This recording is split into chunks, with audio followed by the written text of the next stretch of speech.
Matatagpuan ang Western Artillery Pavilion sa slope sa pagitan ng Hwasong-mun Gate at ng Western Command Post. Dahil ang Western Artillery Pavilion ay itinayo sa isang dalasdis, ginawa itong mas maliit kaysa sa Hilagang Kanluran at Hilagang Silangan na Artillery Pavilion na ka-install sa patag na lupa. Nabawasan din ang bilang ng artillery at shooting hole. Ang Western Artillery Pavilion ay may 3 palapag na istruktura, na may mga butas sa ibabang 2 palapag para sa pagpapaputok ng artillery o baril.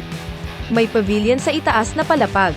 Ang itaas na pavilion ay naibalik, ngunit ang ibabang bahagi, na gawa sa mga ladrilyo, ay kung ano ang hitsura nito noong una itong itinayo.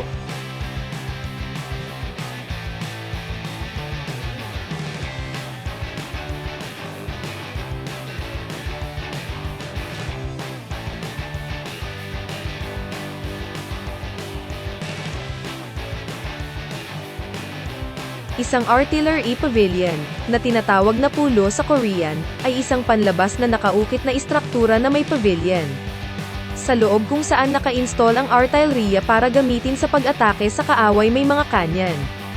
Ang gun tower ay may advanced na uri ng pasilidad upang maiwasan ang mga kaaway na makalapit sa pader ng kastilyo. Ang bahagi ng pader ng kastilyo ay nakausli sa labas sa isang matambok na hugis. Ang mga gusali ay isinaayos katulad ng bastions ng Suwon Hwasong. Ang loob ng ikatlong palapag ay walang laman tulad ng Gangsimdo ng Suwon Hwasong at ang kanyan ay nakatago sa loob. Ito ay isang pasilidad na idinisenyo upang salakayin ang mga dayuhang kaaway. Ang mas mababang 3 hanggang 6 na tier ay gawa sa granite na bato, at ang itaas na bahagi ay gawa sa laryo. Isang kahoy na gusali ang itinayo sa itaas na palapag. Mayroong 5 artillery pavilion sa Suwon Hwasong Fortress.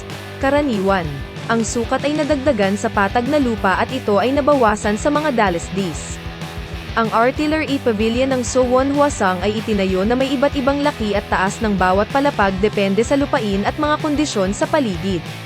Ang artillery pavilion ng Suwon Hwasong ay gawa sa mga brick, nagsisilbing lokasyon upang salakayin ang mga tao gamit ang artillery o kanyan.